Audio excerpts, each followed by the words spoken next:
না খেয়ে দিন প্রচারের কাজে নিজেকে দিয়েছ বিলিয়ে, পাথরের আঘাতে ক্ষত বিক্ষত হয়ে সারা শরীর থেকে রক্ত ঝরে।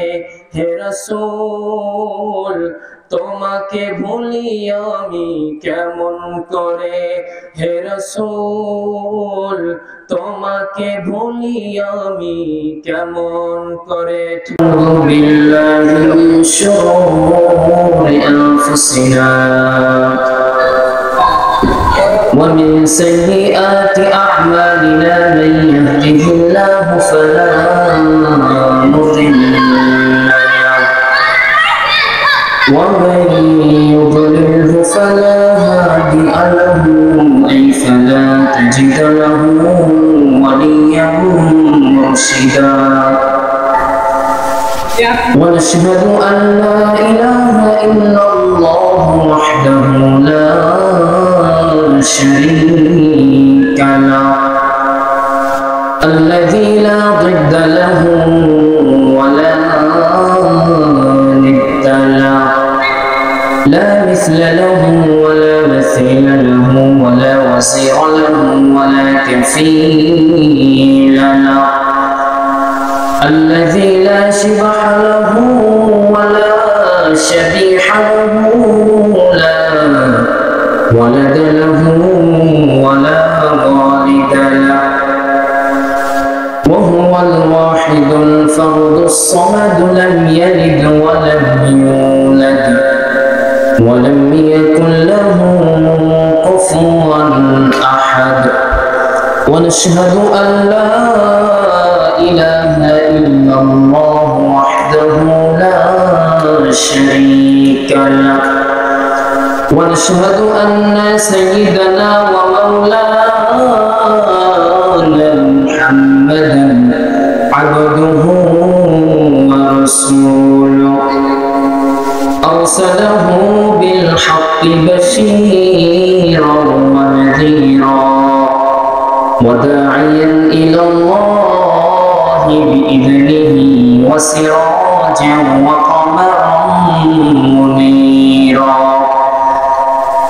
أما بعد فأعوذ بالله من الشيطان الرجيم. بسم الله الرحمن الرحيم. وما أرسلناك إلا رحمة للعالمين. صدق الله المولانا العظيم. إن الله وملائكته يصلون على النبي يا أيها الذين آمنوا صلوا عليه وسلموا تسليما. اللهم صل على محمد وعلى آل محمد كما صليت على إبراهيم وعلى آل إبراهيم إنك حميد مجيد. اللهم بارك على محمد وعلى آل محمد كما باركت على إبراهيم وعلى آل إبراهيم إنك حميد مجيد.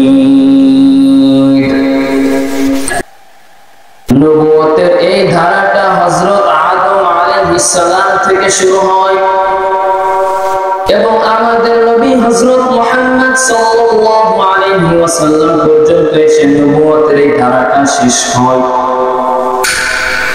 আমাদের নবীকে আল্লাহ তাআলা রহমত স্বরূপ দুনিয়াতে পাঠিয়েছেন, কিন্তু নবী দুনিয়াতে এসেছেন কি জন্য আমরা অনেকেই জানি না। আমাদের নবীকে দুনিয়াতে পাঠানো হয়েছে নম্বর কাজ হলো সেটা, হাবিব আপনি দুনিয়ার মধ্যে যাবেন, মানুষদেরকে ইসলামের জন্য দাওয়াত দিবেন, আল্লাহ তাআলার একাত্মবাদের শিক্ষা মানুষের মধ্যে আপনি বিলিয়ে দিবেন। নবীজি 40 বছর পর্যন্ত কোন দাওয়াতি কাজ করেন নাই কাফেরদের কাছে, নবীজি আলামিন বিশ্বাসী। কিন্তু যেদিন থেকে নবীজির উপরে হেরার গুহায় হযরত জিবরাইল আলাইহিস সালাম যখন কোরআনকে নবীজির নিকট নিয়ে আসলেন আর বললেন, হাবিব আপনি আল্লাহ তাআলার একত্ববাদের তালিম দেন, আপনি হাবিব আল্লাহ তাআলার একত্ববাদের শিক্ষা মানুষের মাঝে বিলিয়ে দেন। ঠিক সেদিন থেকেই এই কাফেররা যারা নবুয়তের পূর্বে ইসলামের দাওয়াত দেওয়ার আগেই নবীজিকে আলামিন বিশ্বাসী অনেক সুন্দরভাবে নবীজির সাথে ব্যবহার করত, তারাই নবীজির সাথে দুর্ব্যবহার শুরু করে দিলেন। তারা কি বলতেন? কোরআনুল কারীমে আল্লাহ তাআলা সূরাতুল হিজরের মধ্যে বলেন, ওয়াকালু ইয়া আইয়ুহাল্লাযী নুযিলা আলাইহি যিকরু ইন্নাকা লামাজনুন। কাফেররা আল্লাহর নবীকে দেখতো আর বলতো, তোমাদের নিকটে যে কোরআনের তালিম দেয়, তোমাদের মধ্যে যে কোরআনের শিক্ষা তোমাদের মধ্যে দেয়, সে পাগল ছাড়া কিছুই হইতে পারে না। নাউযুবিল্লাহ। এই কাফেররাই নবীজি যখন দুনিয়াতে কোরআনের দাওয়াত দেন নাই, কোরআনের কথা বলেন নাই, এই কাফেররা নবীজিকে বলতো, আল আমিন আপনি বিশ্বাসী, আপনি আমানতদার, আপনার চরিত্রের মতো চরিত্র আর মদিনার মধ্যে মক্কার মধ্যে আর কারণ নাই। কিন্তু নবীজি যখন কোরআনের দাওয়াত দিলেন তখন থেকে কাফেররা বলা শুরু করলো, তুমি পাগল, তুমি পাগল, তুমি গলক, তুমি কবি। অপরাধটা কি? অপরাধ একটাই, নবীজি কোরআনের দাওয়াত দিয়েছেন। এই সময় আল্লাহ তাআলা আল্লাহর নবীকে বললেন, নবী আপনি ধৈর্য ধারণ করুন, ধৈর্যের ফল অনেক ভালো হয়, হাবিব আপনি ধৈর্য ধারণ করুন। আল্লাহর নবী এমন ভাবে ধৈর্য ধারণ করে 3টা বছর কোরআনের দাওয়াত নবীজি লোকায় লোকায় কোরআনের দাওয়াত দিয়েছেন। পরবর্তী সময় আল্লাহ তাআলা বললেন, হাবিব আর কোরআনের দাওয়াত লুকিয়ে দেওয়ার প্রয়োজন নাই, হাবিব আর কোরআনের দাওয়াত লুকিয়ে দেওয়ার প্রয়োজন নাই, এখন আপনি প্রকাশ্যে কোরআনুল কারীমের দাওয়াত শুরু করুন, রিসালাতের দাওয়াত শুরু করুন, আল্লাহর একত্ববাদের তালিম শুরু করুন। আল্লাহ তাআলা কোরআনুল কারীমের মধ্যে বলেন, ওয়া আনদির আশীরাতাকাল আকরাবিন। হাবিব আপনি কোরআনের দাওয়াত প্রকাশ্যে দেওয়া শুরু করুন, আর লুকিয়ে নয়, আর ঘরের মধ্যে কোরআনের দাওয়াত দেওয়ার দরকার নাই। হাবিব আপনি কোরআনের দাওয়াতটাকে দুনিয়ার মানুষের নিকট প্রকাশ্যে দাওয়াতের কাজ শুরু করে দেন। আল্লাহ তাআলার কাছ থেকে যখন ইসলামের প্রকাশ্যে দাওয়াতের হুকুম চলে আসলেন, আল্লাহ তাআলা যখন প্রকাশ্যে ইসলাম দাওয়াতের হুকুম দিয়ে দিলেন, আল্লাহর নবী হযরত মুহাম্মদুর রাসূলুল্লাহ সাল্লাল্লাহু আলাইহি ওয়াসাল্লাম, হুজুর সাল্লাল্লাহু আলাইহি ওয়াসাল্লাম যখন প্রকাশ্যে কোরআনের দাওয়াত দেওয়া শুরু করলেন, আল্লাহর নবী সাফা পর্বতের উপরে দাঁড়িয়ে ডাক দিলেন, হে আমার বংশরা, হে গোটা আরবের কাফের মুশরিকেরা, তোমরা এখানে সমবেত হও, জমা হও। আল্লাহর নবীর ডাকে দুনিয়া আরবের সকল কাফের মুশরিকেরা পাহাড়ের চতুর্দিকে পাকড়াও করে ঘিরে দাঁড়ালো। আল্লাহর নবী তাদের সম্মুখে বললেন, আমি যদি তোমাদেরকে বলি ওই পাহাড়ের ওই পারে শত্রুদল আছে, আমি যদি তোমাদেরকে বলি তারা তোমাদেরকে কতল করার জন্য পাহাড়ের ওই পারে দল করেছে, ঘাঁটি করে তারা তোমাদেরকে কতল করার জন্য বসে আছে, তোমরা কি বিশ্বাস করবা নাকি? কাফের মুশরিকেরা একসঙ্গে তালে তালে জবান দিয়ে বের হয়ে গেল, হ্যাঁ, কারণ আমরা জানি তুমি আলামিন, তুমি বিশ্বাসী, তুমি জীবনের শুরু হইতে তোমার ছোট থেকে বড় পর্যন্ত আমরা তোমাকে দেখেছি, আমাদের হাতে তুমি লালিতভাবে হয়েছ, আমরা জানি তুমি কখনো মিথ্যা বলতে পারো না। হ্যাঁ, তুমি যদি বলো পাহাড়ের ওই পাশে কাফের মুশরিকেরা আমাদের জন্য পাহাড়ের ওই পাশে আমাদের শত্রুতা আমাদের জন্য ওত পেতে রয়েছে, আমাদেরকে হত্যা করবে, আমরা নিঃসন্দেহে কোনো কারণ ছাড়াই তোমার এই কথাকে বিশ্বাস করব।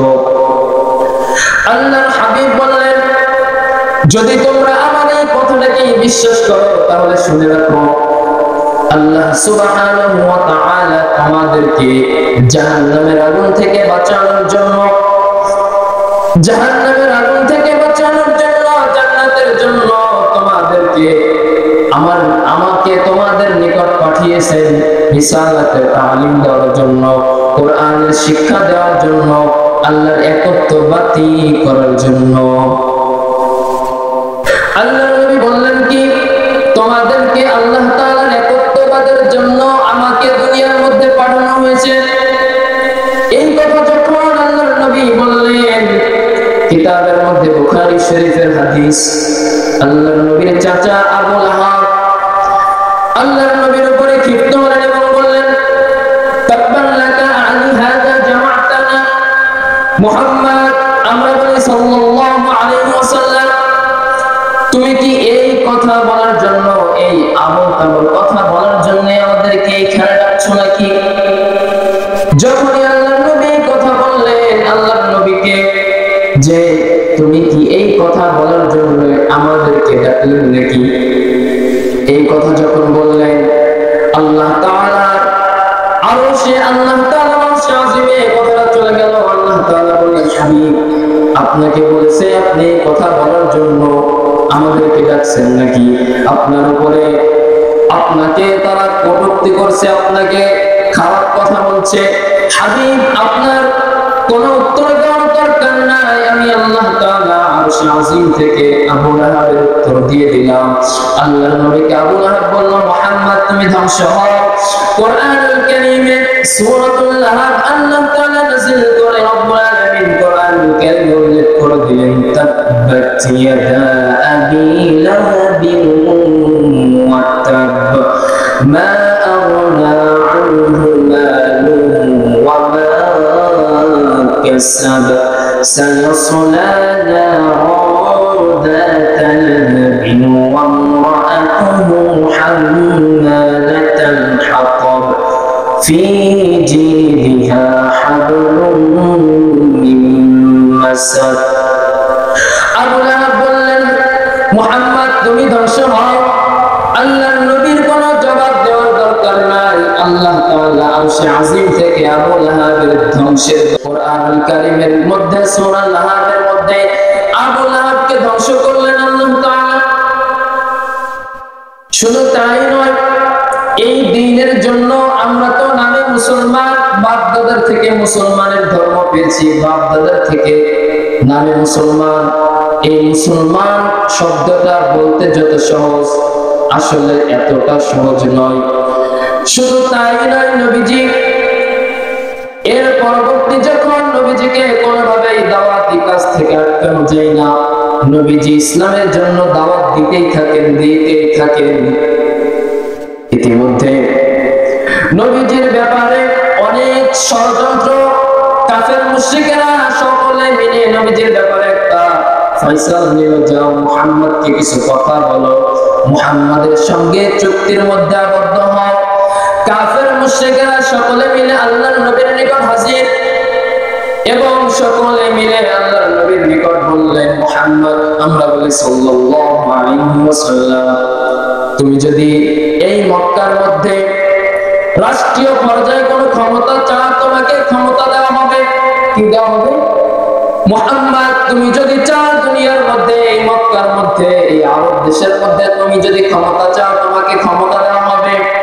মুহাম্মদ, তুমি যদি আরবের মধ্যে অনেক ধন সম্পদের মালিক হতে চাও, তোমাকে আরবের মধ্যে সব ধন সম্পদ তোমার সামনে এনে রাখা হবে।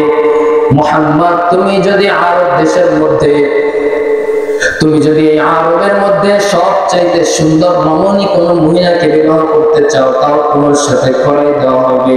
কিন্তু মুহাম্মদ, তুমি আমাদের বাপ দাদার ধর্মকে প্রত্যাখ্যান করেছো, তুমি তোমার নতুন দিনকে আর প্রচার করতে পারবে না, তুমি আমার বাপ দাদার ধর্মের মধ্যে সীমাবদ্ধতা থেকে যাও।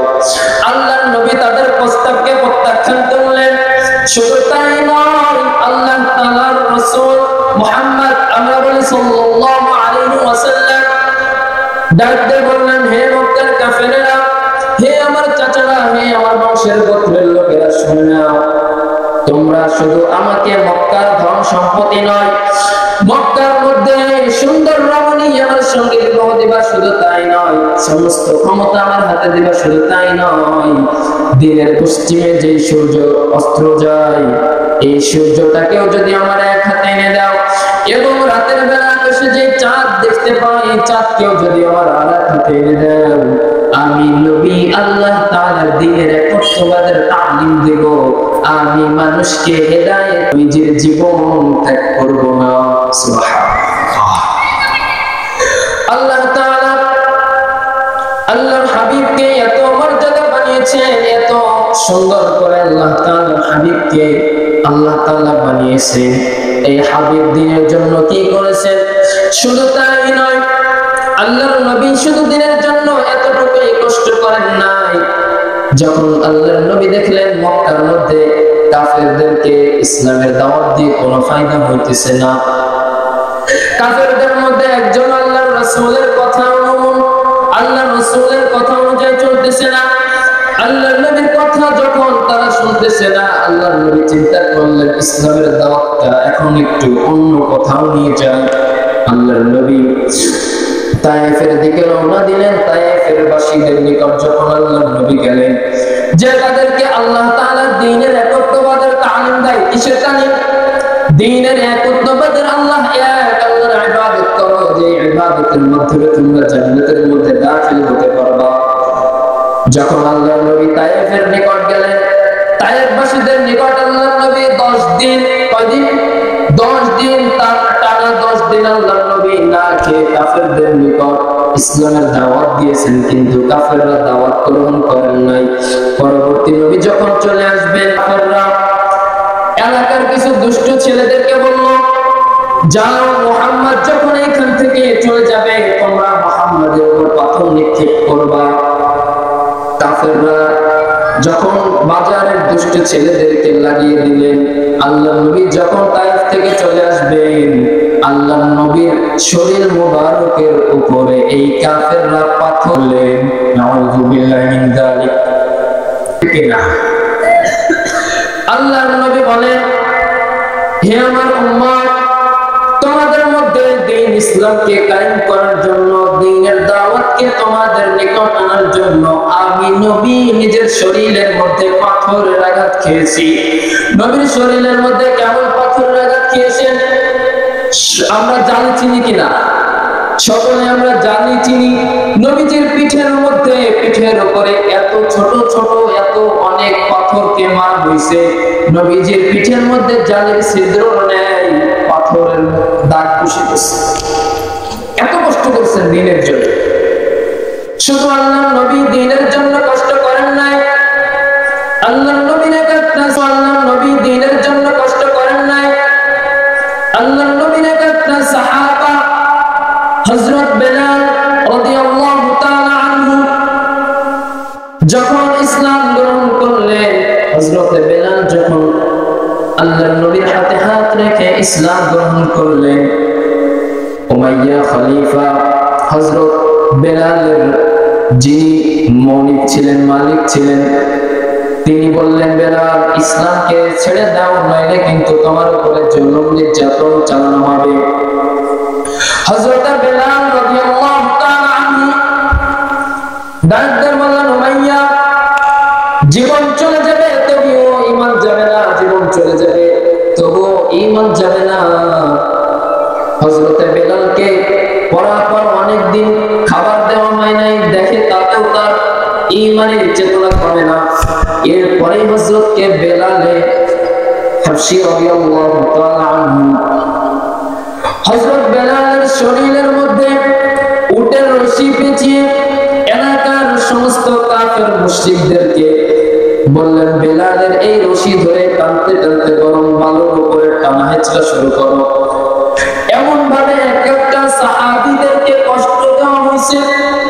শুধু তাই নয়, শুধু কি পুরুষরাই ইসলামের জন্য নিজের জীবনকে উৎসর্গ করেছে এমন নয়, মহিলাদের মধ্যেও হযরত সুমাইয়া রাদিয়াল্লাহু তাআলা আনহা, তার মৃত্যুটা কেমন হয়েছে ইসলামের জন্য? সন্তানের সামনে মাকে উলঙ্গ করে তার লজ্জা স্থানে বর্ষা দিয়ে আঘাত করে তাকে দুনিয়া থেকে শহীদ করে দেওয়া হয়েছে। এইটার নাম ইসলাম। আমি আপনি দাবি করি আশিকে রাসূল, কিন্তু আসলে আমাদের মধ্যে রাসূলের ভালোবাসার 10% নাই। আল্লাহ তাআলার রাসূলের ভালোবাসার কোন অংশই আমাদের মধ্যে নাই। শুধু তাই নয়, হযরত আব্বাস রাদিয়াল্লাহু লক্ষ্য করি, হযরত আব্বাস রাদিয়াল্লাহু তাআলা আনহু তিনি যখন ইসলাম গ্রহণ করেন তখন তার শাস্তিটা কেমন দেওয়া হয়েছে? জ্বলন্ত কয়লা নিয়ে আসছে, বালুর উপরে জ্বলন্ত কয়লা রাখছে। এই কয়লা রাখার পরে হযরত বেলালের পিঠ তার উপরে লাগিয়ে দিচ্ছে। হযরত বেলালের পিঠ তার উপরে যখন লাগছে, কয়লার আগুনের তাপে বেলালের গোশতগুলো খুশে খুশে জমিনের মধ্যে পড়ে গেছে। আল্লাহর নবীর নিকট, আল্লাহ তাআলার নবীর সাহাবারা আল্লাহর নবীর নিকট দিয়ে হাজির, ইয়া রাসূলুল্লাহ, ইয়া হাবিবাল্লাহ, আমাদের উপরে এত অত্যাচার, এত জুলুম আমাদের